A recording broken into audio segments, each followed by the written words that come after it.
Okay, so the book I'm going to read to you today is called Paddington at the Circus by Michael Bond, pictures by R.W. Alley.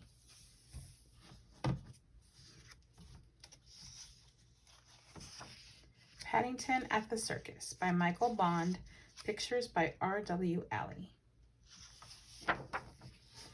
One morning, Paddington was doing his shopping in the market when he saw a very tall man with a pointed hat and baggy trousers. The man was putting up a poster, and he was so tall he didn't even need a ladder to reach to the top of the billboard. The poster showed a huge tent decorated with colored lights, and across the middle were words, "See the world's greatest circus, one night only." Paddington rubbed his eyes several times in order to make sure he wasn't dreaming. His trousers. Paddington hurried back home to tell the others what he had seen.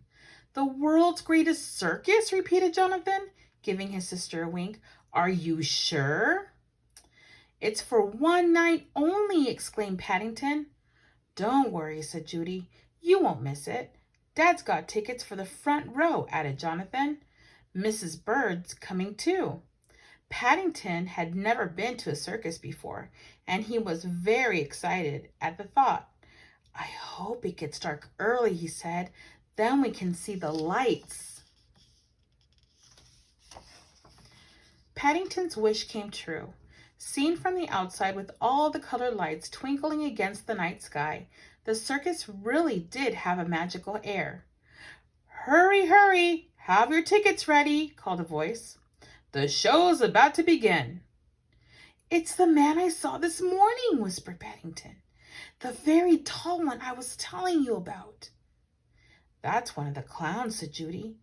"He isn't really that tall," began Jonathan. But Paddington couldn't wait. He could hear a band playing, and he was already hurrying ahead. There he goes. But if the outside of the tent had seemed exciting, it was nothing compared to the inside. There was a lovely smell of sawdust, and amongst the jugglers and the acrobats, there was even a girl selling ice cream. Mr. Brown pointed to a man in the middle of the ring. He was wearing a top hat. "That's the ringmaster," he explained. "He's in charge of everything." "I expect you could keep a lot of marmalade sandwiches under a hat like that," said Paddington, enviously. "I think I'd like to be a ringmaster one day." Do you think Paddington could be a ringmaster? Just then, the tall clown entered the ring. He was clutching a long pole that had a bucket balanced on the end of it. When he saw Paddington waving, he came across to greet him. "Watch out!" cried Jonathan, as the clown leaned over to shake Paddington's paw. Paddington jumped up in alarm, but he wasn't quick enough. Before he had time to escape, the bucket had fallen off the end of the pole. Uh-oh.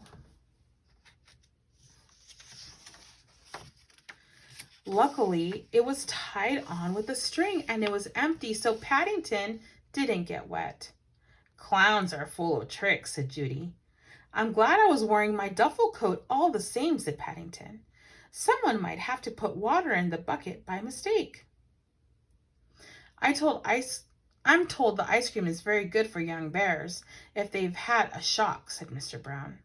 He ordered 6 large cones, and they all sat back to enjoy the show. "I feel better already, Mr. Brown," said Paddington gratefully. He's so happy. Paddington had hardly started on his ice cream when he had yet another shock. Glancing up toward the roof of the tent, he saw a man hanging from a rope. Jonathan looked at his program. "That must be one of the popular prices," he said. "They're trapeze artists." "Don't worry," called Paddington. "I'm coming. Bears are good at climbing." Uh-oh. Before the others could stop him, Paddington was halfway up the nearest tent pole. Climbing the pole and carrying an ice cream at the same time wasn't easy, and the audience gave a round of applause when he reached the safety of a small platform near the top. Paddington was about to take a bow when, to his surprise, he saw a man coming toward him on a bicycle.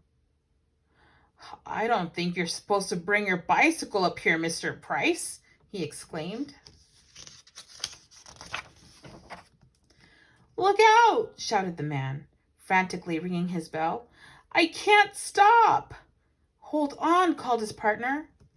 In the confusion, Paddington didn't know which to do first, so he grabbed hold of a nearby bar. It came away in his paw, and before he knew what was happening, he felt himself flying through the air. But he's still holding on to his ice cream.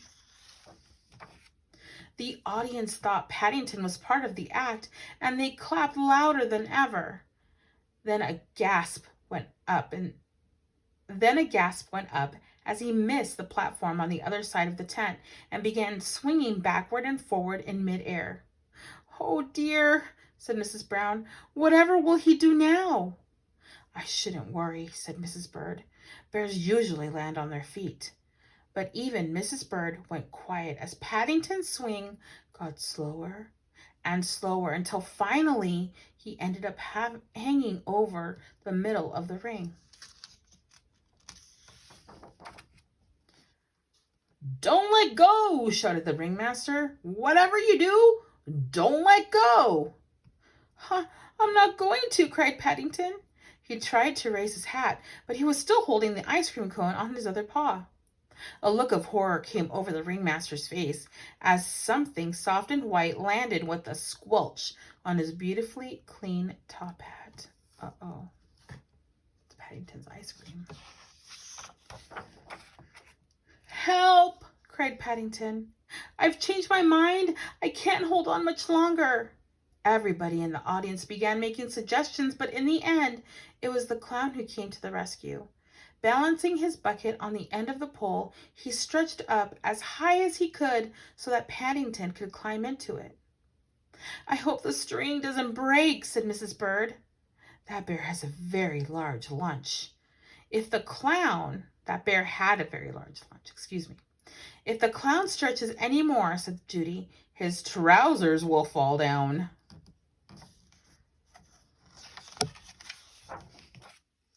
Sure enough, they did, and the cheers changed to laughter as Paddington was lowered to safety. "Funniest act I've seen in years," shouted a man near the Browns. "More, more, more." Paddington gave the man a hard stare. "I don't think I want to do any more," he announced. "In fact, I don't think I want to go on a trapeze ever again. I shall just sit and watch from now on." And then he caught sight of the clown's stilts. "It's no wonder you look so tall," he exclaimed. Paddington didn't think anything more could happen to him, but at the end of the evening, the ringmaster presented him with another ice cream and insisted that he take part in the grand parade. "After all," he said, "you were the star of the show. It's a pity we're moving on," he added, turning to the Browns. "It isn't every evening we have a daring young bear on the flying trapeze." "If you ask me," said Mrs. Bird wisely, "it's a good thing you don't. Otherwise, there's no knowing where you would end up." There he goes. He's so happy. Later that evening, when the Browns said goodnight to Paddington, they found him standing on the box seat by his bedroom window. He had a faraway look in his eyes. "I was taking a last look at the circus before it goes on its way," he explained. "Do you still want to be the ringmaster one day?" asked Judy. Paddington climbed into bed and tested his sheet carefully to make sure he was safely tucked in before answering, and then he lay back. "I think perhaps I would sooner be a clown," he said dreamily. "It must be nice to be so tall. You can always see what's going on in the world without having to stand on anything." And that's the end.